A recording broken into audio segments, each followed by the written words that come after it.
Bom, vamos lá então finalizar o mês de setembro, um mês que teve muita coisa, então vou tentar ser um pouco mais ágil, um pouco mais sucinto também nos comentários dos livros, porque teve 8 leituras e esses vídeos costumam ficar bem longos, então vou tentar reduzir alguma coisa aqui.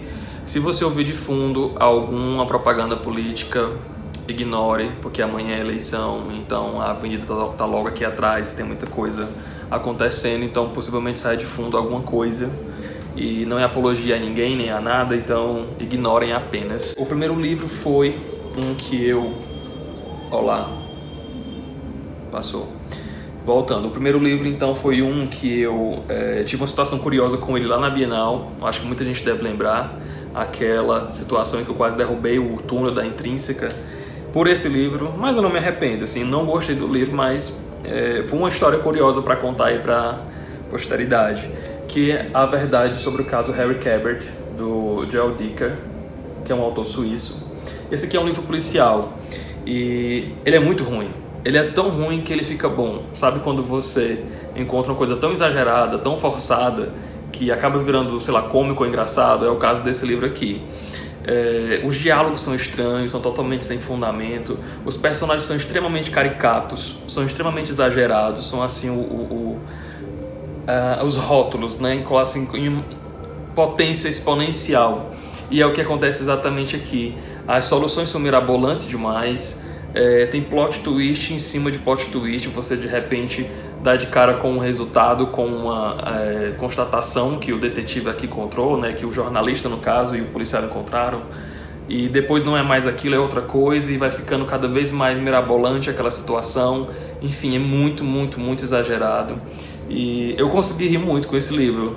Tem alguns interrogatórios aqui, eu consegui tirar boas risadas como se fosse um livro de comédia, coisa que ele não é, mas de fato é muito engraçado, porque é muito estranho o que o autor faz aqui. E é um livro sem necessidade de tão longo, eu não sei porque é que ele fez isso. Tá aqui o Joel Dicker, é um autor suíço, como eu já falei. Eu tenho até outros livros dele em casa, que eu vou ler um dia, não sei quando, mas não agora.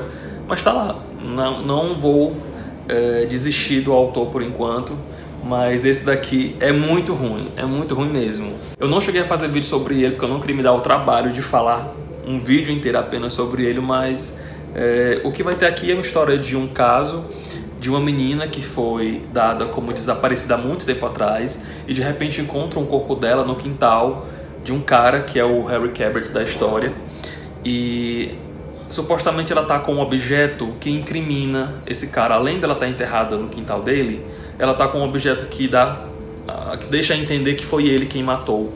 E ele é preso, ele é investigado, o caso é investigado novamente depois de muitos anos, não lembro agora quanto tempo. E quem toma a frente dessa investigação é um aluno dele que volta para essa cidade de Aurora e vai tentar encontrar a verdade por trás do caso Harry Quebert, né? Esse seria o plot da história, mas é estranhamente ruim e engraçado. O segundo livro destoando da primeira leitura do mês foi um que eu gostei bastante, gostei muito mesmo, inclusive já tem vídeo dele aqui no canal, foi o último que foi publicado, que é O Peso do Pássaro Morto, da Aline Bay, o romance de estreia dela, e que estreia dessa autora, né, super jovem, de São Paulo, e que conseguiu escrever uma história muito curta, mas muito bonita, muito tocante, muito impactante, muito delicada. Aqui a gente vai ter a história de uma personagem sem nome, né, de uma moça da infância até a fase adulta dela e até início, sei lá, da terceira idade.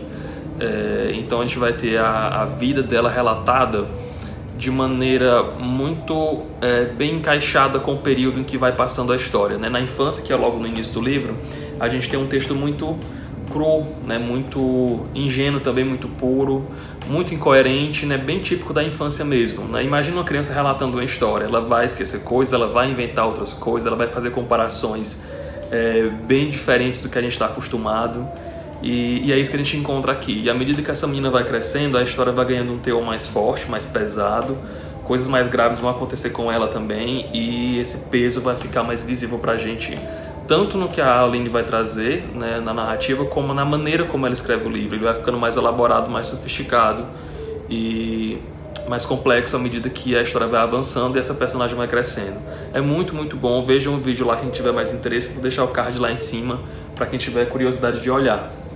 Na sequência, eu já dei início ao livro que era do mês de setembro para o Literacine. Quem não conhece o projeto, vou deixar também um card lá em cima explicando o que é, mas basicamente a gente lê um livro e assiste a adaptação e faz uma resenha única, unificando o livro e o filme.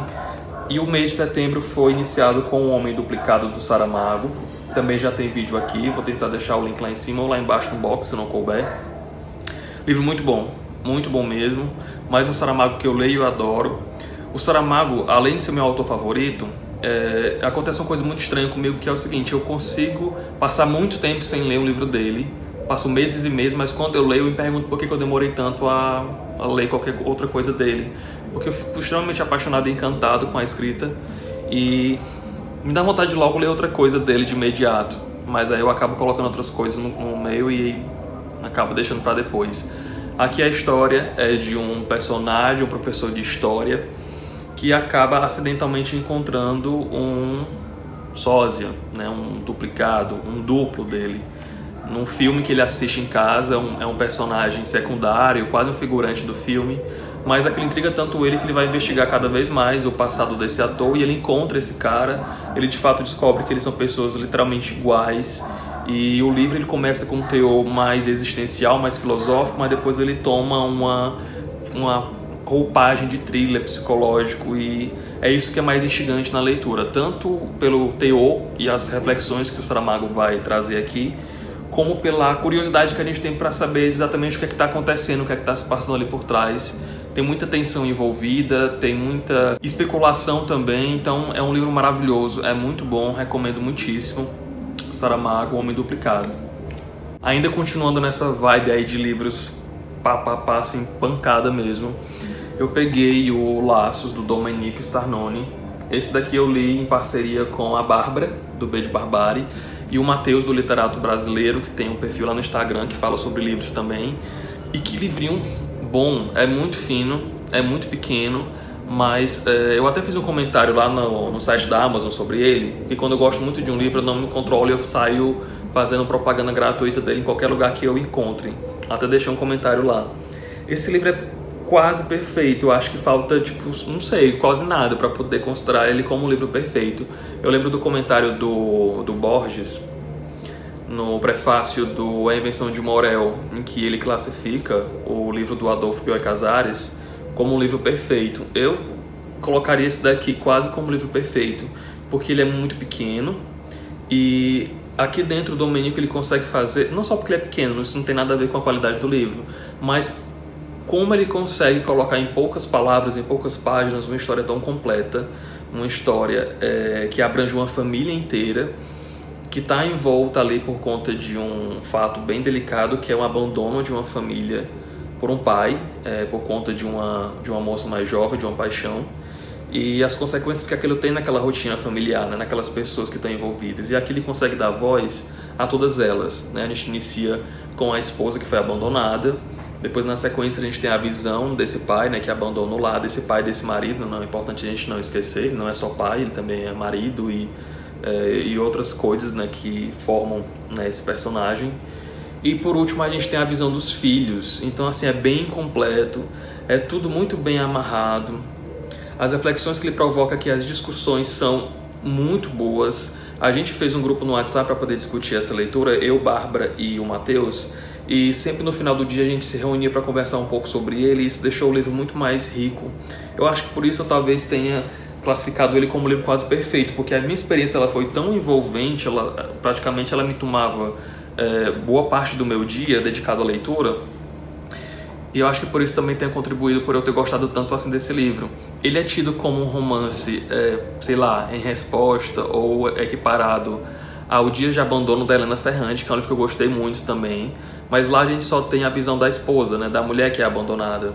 É um livro muito forte, assim, bem triste, bem impactante, porque ela passa por situações deploráveis, e ela faz coisas que ela não quer, faz coisas de maneira impensada, inconsequente e de impulso também, mas aqui a gente tem outras questões envolvidas e por isso eu gostei bem mais desse, né, comparando com o Dia de Abandono. É impossível você não fazer comparações. E tem coisas aqui que realmente parece que foram tiradas de lá ou vice-versa, né? São situações muito parecidas e é inevitável não fazer essa comparação.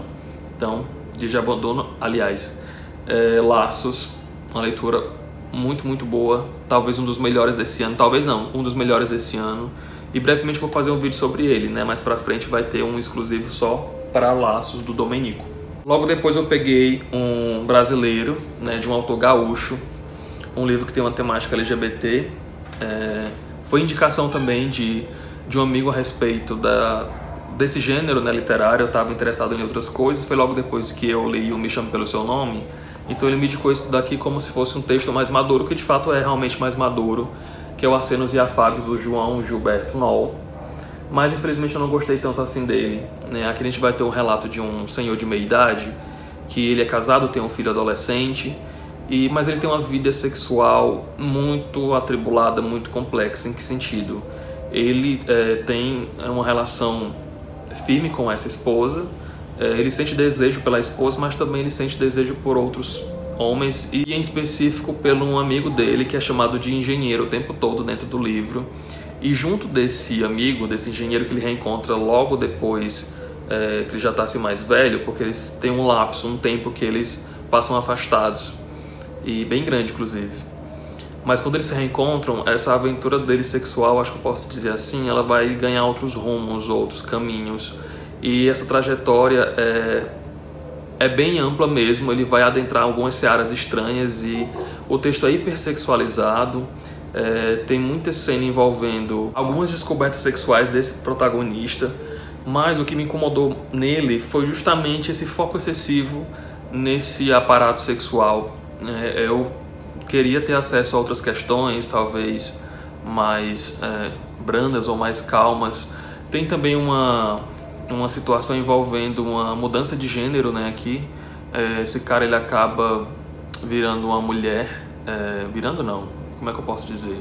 Enfim, ele acaba se descobrindo nesse papel, porque é isso que acontece nele mesmo.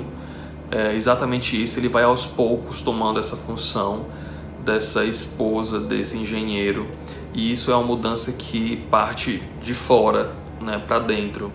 Não é bem diferente do que a gente comumente ouve por aí.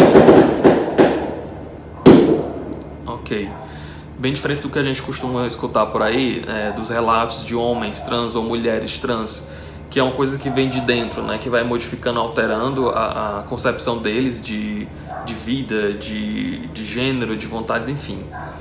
Tem muita coisa por dentro disso, por trás disso, aliás, que eu não quero adentrar agora, mas aqui é uma coisa que vem de fora, bem notório isso, porque ele começa com atividades que ele faz dentro de casa, e depois ele passa para a vestimenta, e depois ele assume realmente aquela função de mulher, mas mulher do lar. Que aí vem outra questão, né, que até mesmo essa mudança dele de gênero, ela tem alguma conotação machista. Eu senti um pouco disso aqui, e isso fez também com que eu comprometesse um pouco a minha experiência de leitura. Eu não gostei tanto dele, mas assim, ele provoca algumas reflexões que eu acho importante, mas eu acho que esse teor hipersexualizado, como eu citei, acabou também prejudicando a minha avaliação dele, então não gostei tanto assim. Para quem não sabe, agora em novembro vai estrear a nova série da HBO, baseada na obra da Helena Ferrante, na tetralogia da série napolitana, que é iniciada pela Amiga Genial, que é justamente o livro que vai dar base para a primeira temporada. Então, antes de assistir a série, antes de estrear, na verdade, eu queria conhecer a história do livro. Então eu peguei, lá na metade de setembro, a Amiga Genial, um livrinho até meio gordinho também, e gostei, achei um livro bem ok, não achei essas coisas todas que dizem dele, mas é um livro que me divertiu, assim, foi gostoso de acompanhar. Eu esperava alguma coisa mais forte vindo de Ferrante, eu achava que ia ter, sei lá, algumas coisas mais delicadas, e algumas pessoas me disseram também que era uma leitura triste, mas não foi não. Aqui a gente tem duas amigas que se conhecem, bem criancinhas, né, que moram em Nápoles, e uma delas, aí tem uma situação curiosa, uma delas tem uma vida um pouco mais confortável financeiramente, e a outra tem uma vida que é o contrário, né? Ela veio de uma família muito humilde, mas ela é muito, muito inteligente, né? Que é a Lila, que é de longe a minha personagem favorita desse livro. A Lila, ela é uma menina muito sagaz, muito esperta, muito inteligente, ela é muito dedicada, ela aprende muito rápido as coisas e ao lado dessa menina, a Leda, o nome dela? Como é o nome dela? Lenu. Helena, o nome da autora, mas o apelido é Lenu. A Lenu é a protagonista da história, mas muitas vezes a Lila acaba tomando essa função, acaba puxando para ela o peso e carrega nas costas muita coisa que tem aqui dentro. A história é muito bonita, a relação das duas é muito bonita. Em um dado momento a gente percebe que a Lila, com tudo que ela tem de positivo, com todas as características que ela tem, com tudo que ela traz de positivo dentro da história, ela utiliza como ferramenta para ajudar cada vez mais a Lenu. Em um dado momento, por exemplo, a Lenu vai ter dificuldade na escola com algumas matérias e a Lila não pode estudar porque ela não tem como pagar essa escola, que a Lenu estuda. Meu Deus, o barulho está muito grande. Enfim, ela não consegue pagar, mas ela estuda por conta própria na escola. E ela ajuda a Lenu nesse sentido, porque ela sabe que ela consegue pegar mais rápido as coisas e ela passa e ensina para a Lenu depois. Enfim, são coisas assim bem detalhes, são minúcias que fazem com que a gente perceba que a amizade das duas é realmente muito forte, muito bonita. Então, primeiro, gostei médio. Pretendo ler os próximos sim, com certeza. Quero ler o segundo, o terceiro e o quarto. Eu acho que o próximo é o História do Novo Sobrenome. Tem uma questão envolvendo também uma rixa entre duas famílias que é bem interessante, é uma coisa bem italiana, essa rusga, essa coisa meio Mezen de Berdinazzi, e eu gostei disso. Então fica para o próximo mês talvez o segundo, que é a História do Novo Sobrenome. Vamos adiante, se os carros de som deixarem a gente se ouvir, se entender. Peguei outro livro que é o livro de setembro da tag, Eu Sei Porque o Pássaro Canta na Gaiola, da Maya Angelou, ou Angelou, depende do seu sotaque, do seu inglês. Achei médio também. Eu acho que me falaram tanto dessa autora e desse livro que eu criei aquela expectativa, aquela velha história, criei tudo menos expectativa. Aconteceu exatamente isso com esse livro. A história de uma moça, a história da autora, na verdade. Isso aqui é um livro de memórias, ou pelo menos ele é vendido assim. Então a gente vai ter a Maia, criancinha, indo morar com a avó. E ela mora no Arkansas, então lá ela tem uma situação curiosa também. Porque eles são de família pobre, mas a avó dela, ela tem muitas posses nesse local. Ela tem muitos terrenos, ela empresta dinheiro a outras pessoas, A grande maioria da cidade que é branca, a esmagadora maioria. E a classe negra... Continuando, e a classe negra aqui dentro, ela é subjugada, Eles são pessoas tidas como terceira classe, eles não têm uma voz para ser ouvida ali dentro, eles não têm uma participação muito efetiva, muito embora a cidade seja mantida por eles. A personagem aqui, em um dado momento, vai morar com a mãe, e quando ela tá com a mãe nessa outra cidade, que é bem longe do Arkansas, eu não lembro agora qual é a cidade, a mãe tem um namorado que abusa dessa criança, E eu imaginei que isso fosse ser o grande gatilho da história, Eu imaginei que a partir daí fosse começar uma situação bem delicada, bem crítica, bem pesada, daquelas que a gente sente um nó na garganta para poder acompanhar. O que de fato acontece nessa cena mais específica, acontece sim, só que depois o livro continua, sabe? Assim, o que na verdade acontece aqui é que são várias situações, são várias lembranças e elas são colocadas de maneira assim, bastante aleatória. Elas não necessariamente têm uma conexão, uma ligação imediata uma com a outra, mas aquilo não tem uma linearidade, sabe? É uma coisa que fica jogada. Muitos personagens passam e não voltam mais, você sente a vontade de conhecer um pouco mais sobre eles, ou pelo menos eu senti bastante. Mas não, ela não retoma isso, ela não retorna. Ouvi boatos, li em alguns lugares que talvez esse seria um livro de uma série de outros livros também. Se houver, me faz sentido como ela colocou isso aqui, mas foi um romance, como romance único, eu conheci esse livro apenas com ele, então eu vou tomá-lo como romance único. Senti falta de muita coisa.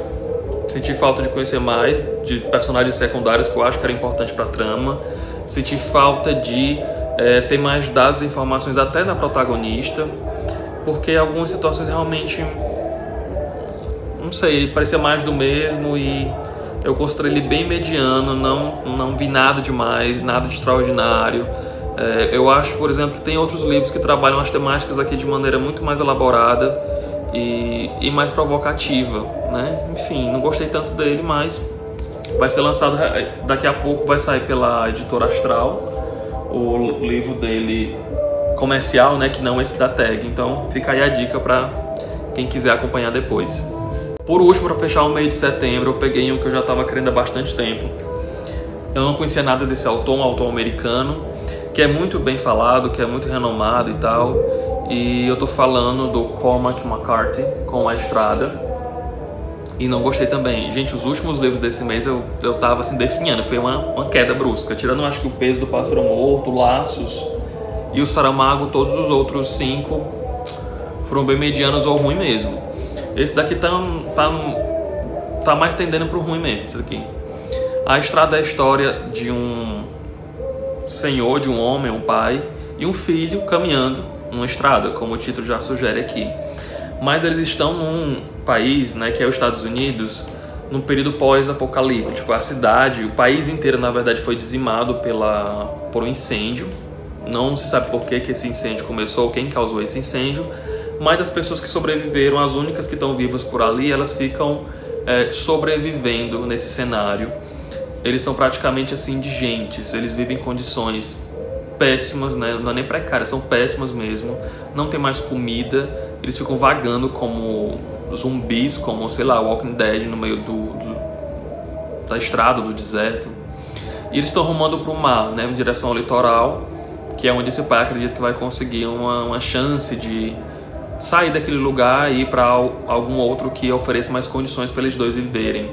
Nesse trajeto eles vão se deparar com várias pessoas, com vários outros sobreviventes, e é isso que vai dar um acréscimo, né? Um teor um pouco mais complexo nessa história, mas não me prendeu, sabe? Aquela situação não me convenceu, né? Aquele cenário que o autor pintou não me foi muito... não me apeteceu, assim, não me agradou, na verdade não me agradou em nada. E as questões filosóficas e existenciais e as reflexões que o autor propõe, elas chegam e vão embora, sabe? Elas não provocam o efeito que talvez seria o proposto, né?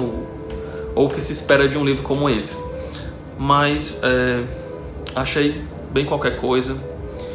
Mas assim, como eu falei do Joel Dicker, eu não quero abandonar ainda o McCarthy agora, né? Eu quero muito ler o Meridiano de Sangue, que já me disseram que é bem bom. Esse daqui já divide opiniões, eu encontrei relatos bem positivos e relatos bem negativos. O meu, infelizmente, foi negativo também. Mas fica aí a indicação ou não, né, caso você queira ler e conhecer mais a obra do McCarthy. Essas então foram as minhas leituras do mês de setembro, né? Algumas muito boas, outras não tão boas assim.